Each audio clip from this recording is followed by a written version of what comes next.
Cześć, hello everyone. This is a next video in learning the Polish grammar, but we're sticking with pronunciation for now.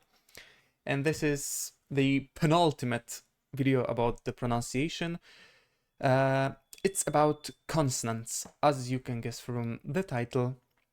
And yeah, without further ado, let's just go straight into it. So, I guess in the first pronunciation video, I covered most of the sounds.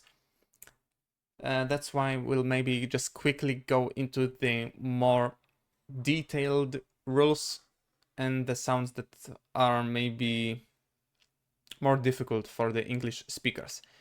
So, the important concept that I want you all to know from this video is the concept of voicing and the fact that all of the consonants, well, okay, not every consonant, these guys are not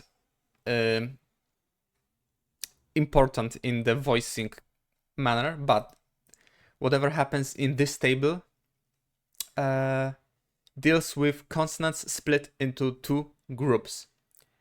And the grouping there follows a pretty logical rule, I would say so. So first of all, quickly, these consonants, the H or CH, which is exactly the same sound, it's just the H sound,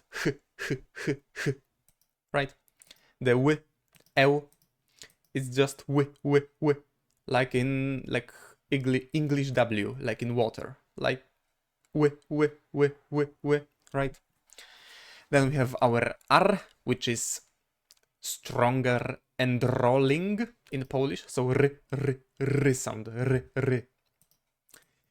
N, which is just n. M. The J sound in Polish is y, like English Y in yes, for example, y. And the K is a mistake, sorry about that one. It shouldn't be here because it's already present in our table. Okay, so these are the standalone consonant boys that nothing particular happens with them. It's just always pronounced in that way, okay? So that's it. Whenever you see them, they are pronounced in the way that I just explained.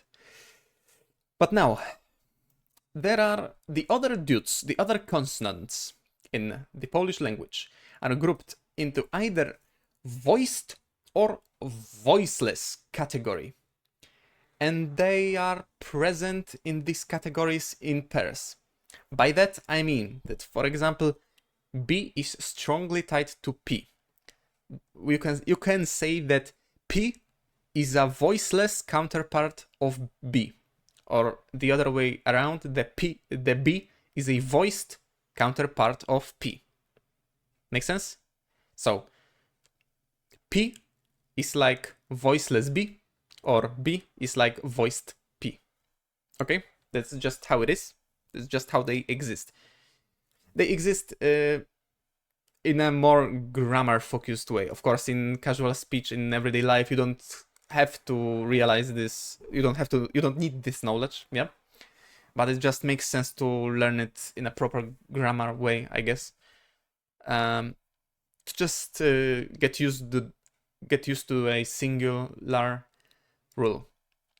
Okay, so the same goes for other consonants. So D and T are considered a pair, where T is a voiceless equivalent of D, or D is a voiced T, and so on.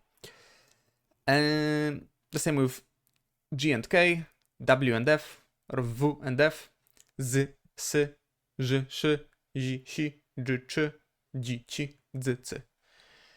Now, why are they grouped in that particular way? Now, the whole distinction is based on wherever you use your voice or whenever you hear some vibration in your throat when producing a certain sound. Okay? So, for example, with the first pair, we have B and P. Try putting your hand, left hand, right hand on your throat, and then pronouncing B and P. B, b, b, b, b, b. Okay, you should hear a strong vibration in your throat, like you're using your voice to pronounce, to produce that sound, right? B, b, b, b. But the P sound is pretty much just like an air, like an gasp. It's super effortless. Try it.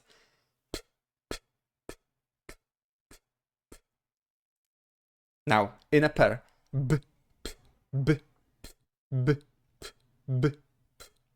Right? You can see the distinction. It's kind of the same sound. It's kind of in the same position. B, b, b. You use your mouth in a pretty similar way. The whole difference is activating your throat, your voice to produce additional oomph, to produce B, right? And the same happens with every other pair. So when you have D and T, try doing the same thing. Try putting your hand on your throat. D, t, d, t, d, t, d, d, d, d, t, t, t, d, t. Right? It's like the same sound, the same shape of your mouth, but activating your voice or not activating your voice. That's why these are voiced and voiceless. Okay, so maybe quickly going over every pair. B, p, b, p, b, p, d, t, d, t, d, t, g, k, g, k, g, k, v, f, v, v, f, z, s, z, z, j, j, sh, j, sh, j, sh, j, sh, j, sh, j, ch, j, ch, j, ch, j, ch, j, ch, j, ch, z, t, z, t, z, t. Okay, these are all of the pairs and pretty much covers every single consonant sound or every consonant like diphthongy pairs, right? Like for example CZ or DZ. Okay, so trying to approximate this with English, the first couple are pretty simple. The B and P, like bat, pat, right? Dog or top, dt, goat or kite, gk, gk, vine, fine, v, f, zu, si, z, s. Then we have j, which can be represented in two ways. It's exactly the same sound, just different spelling. J is kind of like as in measure, right? J, j, j. And then the softer sh is just like an sh. Then we have j, j. It's kind of the same as j, but softer, right? Instead of j, j, j, j, j, j, j. It's trying to add additional e sound to the j. J, j, j, softening it a bit. The same will happen later. So j, ch, j, ch, j, ch. It's like J in jam, in English jam, or ch in chair. J, ch, j, ch. And then again we have j, ch, j, ch, j, ch, which is kind of the same as the one before, but softened. So j, j, j, j, j, j. Like adding the additional I mentally and shaping your mouth a bit, like producing the I at the end. J, j, j. And then we have z, t, z, t, z, t, which I do not have an English approximation. That is kind of like I tried to explain it in the first pronunciation video. It's like a hi-hat sound or on a drum kit, right? Imagine hitting that cymbal on a drum kit. And then the harder sound, which is the same sound but voiced, adding your throat.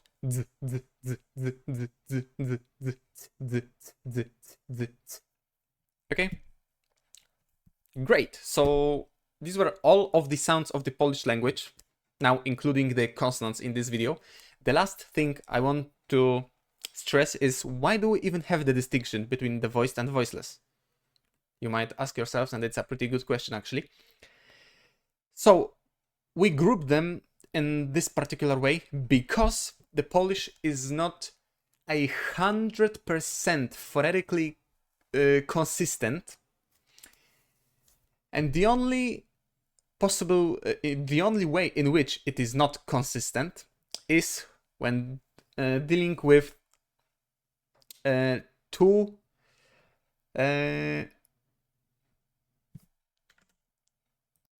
mechanisms called voicing and devoicing. So transforming from the left side or the left column to the right, or from the right column to the left.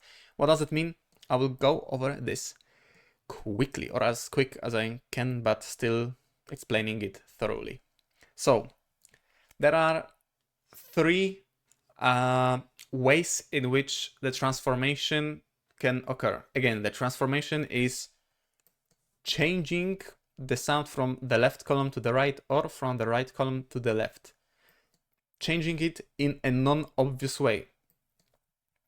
Let's go with the first, the most simple and prevalent one, which should pretty much clarify what I mean by transforming. So, word final devoicing. It is the fundamental rule in the Polish language.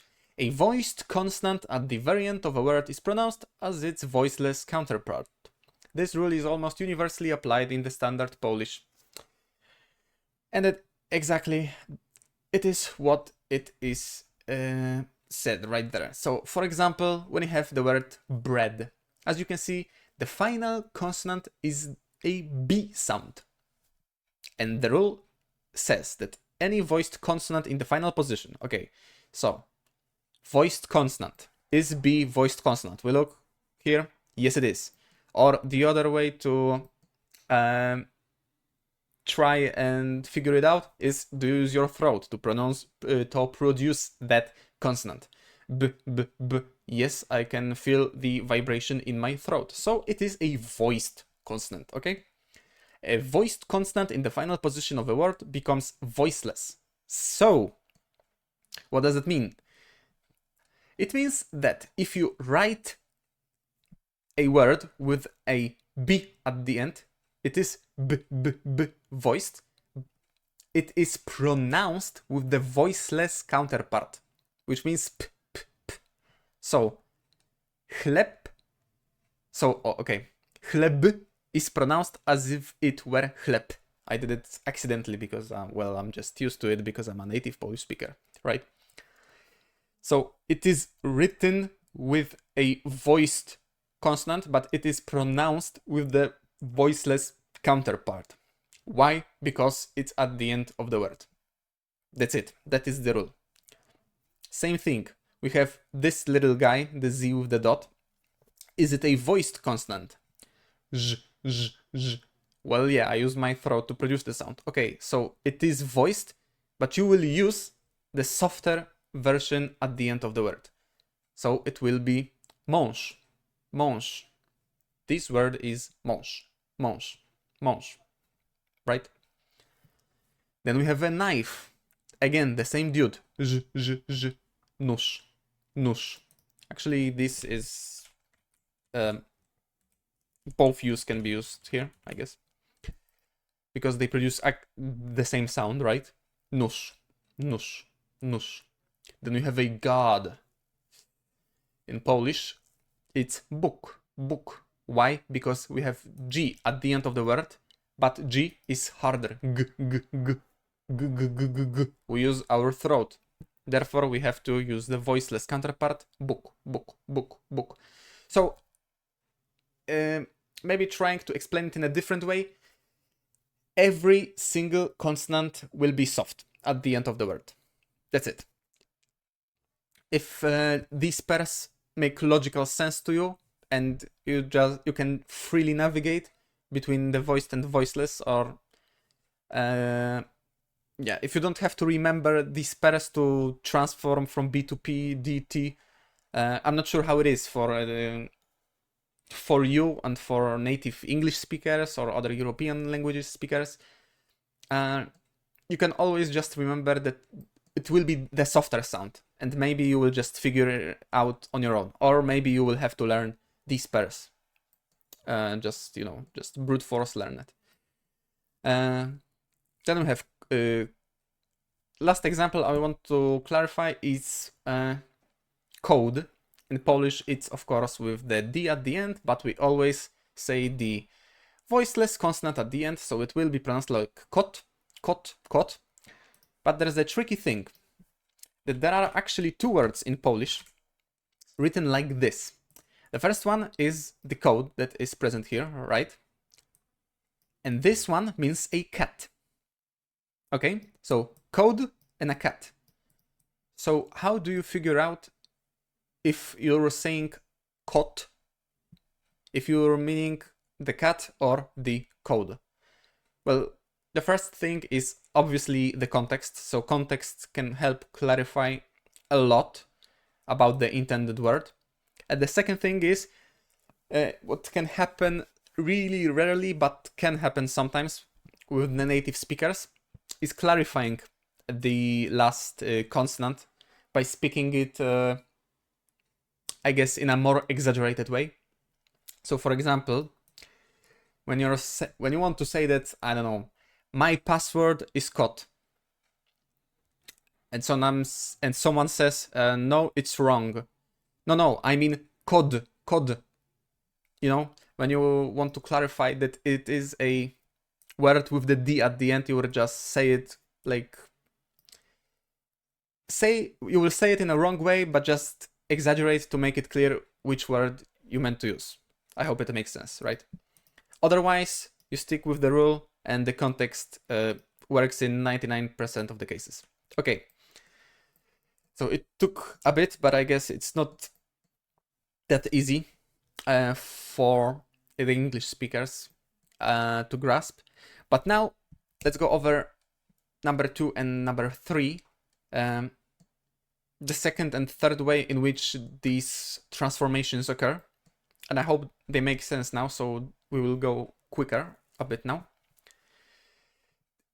So this is the second rule is a bit more nuanced, which is not just, the last consonant in the word. It happens with a cluster of consonants. So the rule is a voiced consonant becomes voiceless when it is immediately followed by a voiceless consonant. Okay, so some examples. So when you have a cluster of two consonants, so for example in this word, you have the B and a K. Now, the rule states you have to kind of look at the second consonant first. So when it is immediately followed by a voiceless consonant, so we look at the second consonant, well, it's K. K, k, k. It is voiceless, yeah, I'm not using my voice. K, k, k. Okay, so what happens then? If a voiced consonant becomes, a voiced consonant, then we look at the first consonant before it. B, b, b. Yeah, the B is voiced. Okay, so then this rule applies. A voiced consonant becomes voiceless. Okay, so this first guy becomes voiceless, so it becomes softer. So this whole word, instead of being pronounced as babka, it's actually pronounced babka. Babka. Babka. Why? Because this K softens the preceding consonant. Okay, so that's the other way to explain it. When you have cluster of two consonants, like for example in this case, similar. If the second consonant is soft, it's voiceless, then it softens the preceding consonant as well. So k is soft, therefore d is also soft. So kładka, kładka. It's not kładka, kładka, kładka. Right? It's just easier and more natural for us to say it, I guess. Same here. Same here in this word. A book. We have K, okay, voiceless. Then we have a voiced before, but it becomes voiceless because it's before a voiceless consonant. Książka, książka. książka. Then we have a bench, again with the K. K is voiceless, consonant before is voiced, therefore it becomes voiceless as well. Ławka, ławka, ławka. I hope you get it. So in general, when you have two consonants, for example, X and Y, you look at the Y. If Y is soft, then X must be pronounced as soft. Okay? If Y is soft, then X is pronounced also soft or voiceless. Okay? Then the third thing, and this whole thing, by the way, is called devoicing. Why? Well, because you're taking the voiced consonant and making it softer. So you're taking away the voice, devoicing. And then there is the last one, the last rule, which is the complete opposite. It is called voicing, which will be bringing a voiceless consonant up using our voice. So the rule, which is pretty similar, when is followed by a voiced consonant. Okay, so when we look again at the cluster of two consonants, so for example, in this word, request, look at the second consonant, it is voiced. It is, we're using our voice, b, b, b. It is, we can hear and feel the vibration in our throat, b, b, b. Okay, so this is voiced. Then the voiceless consonant becomes voiced. Okay, so this is the harder voiced sound, b, b, b, b, b. This on its own is soft, sh, sh, sh. But because it precedes, it is before a harder voiced b, b, b, b, b, it also gets voiced. It gets harder. Prośba. It's not prośba, prośba. It's prośba, prośba. Why? Because it's just easier to pronounce in that way. In both cases, it's just kind of easier to pronounce the cluster of two voiceless or two voiced, right? So, other word, which means also, we have ż, ż. Oh, ż, ż, ż. It is voiced, it is hard. Ż, ż, ż. Okay, so we look one step before. Okay, so it is a softer consonant, but we know we have ż after, therefore we have to pronounce it also harder. So it's także, także, także. Okay? And the last one, the number. Okay? Remember, we have two consonants or two consonant sounds. We have actually three letters here, but the CZ produces a singular sound, okay? Be careful with that. Therefore, we have one consonant, b, b, b. Okay, it is harder. Then we have ch, ch, ch. Okay, it's soft, so we have to raise the ch to match the b. Therefore, it is liczba, liczba, j, j, liczba, liczba. Okay, so the same thing happens in rule number three as in rule number 2. You just look at the two sounds, two consonant sounds. It can be made of 3 letters, as it is present here. It's actually a good example, but we're talking about sounds, right? You look at the XY and you look at the Y. If Y is harder sound, voiced sound, then the X must be pronounced also as voiced. Okay? I hope it makes sense. Okay guys, I'm recording this part after I took the initial video because I was thinking about some other rules or words where voicing or devoicing might happen, and I actually figured it out kind of by myself that sometimes there are weird things happening with W, so I did some research, and there is actually a 4th rule regarding the devoicing. So I have to quickly, put this part into the video so you have the comprehensive guide on the devoicing. So this rule is less common than the other ones that I presented earlier, but it's still crucial for native-like pronunciation, and it affects the consonant W, okay, which has a voiced sound v in Polish, right? And the rule is that when the consonant W, v, comes directly after a voiceless consonant like k, t, s, the W also becomes voiceless, which means it turns into a softer sound, right? So you can kind of say that the voicelessness of the first consonant carries forward to the next one, okay? So for example, when you have the word hard, right, this is the word, these are actually the two words that I, kind of figure out by myself when I was thinking about the voicing.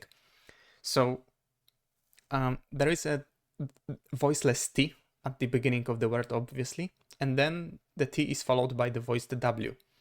So you might expect that the word is pronounced as twardy, twardy, but it's really hard, actually, at least for us.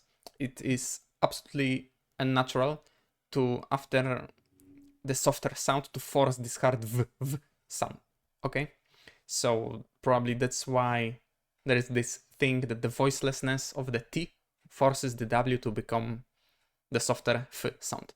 So the pronunciation of this word is actually twardy, twardy, twardy. So it just the W is just softened. Yep.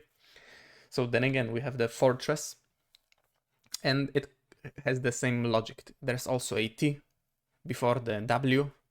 So it is not twierdza, twierdza. It's really even hard to try to pronounce it properly, or properly as it may seem. But instead it's pronounced twierdza, twierdza, twierdza. Okay, and obviously in pronunciation there is the J letter, because when you have I and E, it is also really difficult to kind of combine the E sound. E, instead of doing this weird space or hard stop, we just combine the sounds, so it is more like y. The I, E, kind of forms into Y. Twierdza, twierdza. It's just easier to, transition from I to E that way. Twierdza. And some common examples. For example, flower. We have voiceless K and then W. So it's kwiat, kwiat. It's not kwiat, kwiat. Nope. It's kwiat, kwiat, kwiat. Then we have S and W. Swój, swój, swój, swój. Then we have in glory. So CH is only a singular sound. Remember, this is only so we have and W. Chwała, chwała, chwała, chwała. And then we have to last. It is actually comprised of kind of the three consonants, but since there is a T at the beginning, the whole part is kind of being voiceless. So trwać, trwać, trwać, trwać. There you go. So to finally just quickly, super simply recap all of these rules. The last consonant in a word, the final, okay, maybe the other way. If a word ends in a consonant, this consonant is voiceless, okay? No matter what, it is just voiceless. Last, if the word ends in a consonant, it's voiceless. Boom. Chleb, mąż, nóż, Bóg, kot, stuff. Okay? Then we have two rules regarding the pairs of consonants. If the second one is voiceless, it's softer, like k, k, k, then the preceding must be, no matter what, also softer, voiceless. Okay? Babka, kładka, książka, ławka. We have always the K as the second consonant, therefore we have to soften the preceding sound. Babka, kładka, książka, ławka. And then the other way around, if the second consonant is harder, we must also make the first consonant harder. Okay? Prośba, także liczba. Prośba, także liczba. Okay, so these were the rules of the voicing and devoicing, and these were pretty much every sound of the Polish language and every rule there is to pronouncing pretty much any word in the Polish language. So, after you're familiar and comfortable with all of these sounds and all of these rules, which pretty much there are just, 3 rules for the consonants, then you're ready to go and ready to pronounce any Polish word. Pretty much. Maybe there are some super rare exceptions, but pretty much any Polish word. So, I guess good job to you. And I'll see you in the next video where we're going to be talking about the accent and intonation in Polish language. Just as a quick heads up, where does the stress in the Polish language land? And finally, we'll be getting into the grammar. Okay, so see you in the next one.